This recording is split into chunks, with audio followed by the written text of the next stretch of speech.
Encara hi ha opcions. El darrer partit contra el Lleida va acabar amb empat a 0. L'Olímpic ha dit pràcticament adeu a les possibilitats de jugar la promoció i de classificar-se per a la Copa del Rei. Després d'empatar a 0 a casa davant del Lleida, en un partit intens i igualat en el que els dos equips tingueren opcions de guanyar. L'encontre comença sense amo i amb alternança en el domini i en les ocasions. La primera per a l'Olímpic va arribar amb una magnífica volea d'Àlex Vaquero que obligà a Pau Torres a lluir-se per a rebutjar a córner.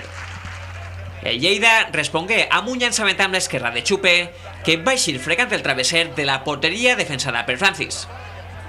2 minuts després, el malagueny salva el 0-1 amb una magnífica parada a tir de Pere Milla després d'una contra molt ben conduïda pels catalans.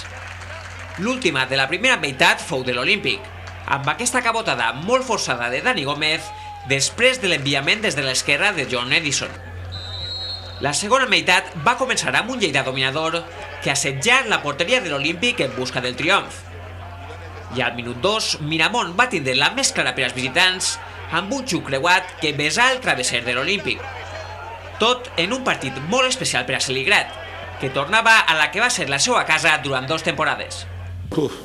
Qué sensación más extraña y contradictoria, porque por un lado ves un montón de caras y de gente que le deseas el bien y por otro lado les quieres ganar.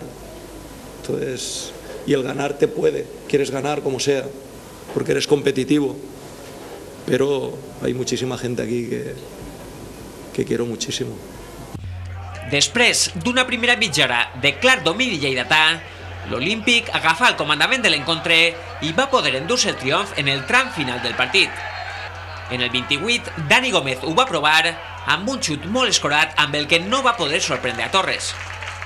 En el 39, Cristian pogué avançar als de Xàtiva, però no arriba pels pèls a la centrada magistral de Vaquero. Jo crec que ha sigut un partit intens de dos equips d'un estil de xoc molt paregut, més intensitat de la primera part, principi de la segona per part del Lleida. Nosaltres la primera opció que hem tingut, després ja crec que hem estat a mercè del Lleida, i al final, el que són les coses, al final, l'última, jo crec que el canvi de Rifa per Nando ens ha donat un poc més i a partir d'ahir l'equip s'ha anat avant i al final havíem pogut guanyar un partit que l'ha tingut, quin ha sigut Cristian, ha tingut un remat de capa que era possible el gol de la victòria. El marcador no es va moure i l'Olímpic sumà el 9è empat a 0 de la temporada, amb el que queda 9è en la classificació a 8 punts de la promoció i a 7 de la Copa quan només queden 4 jornades per disputar.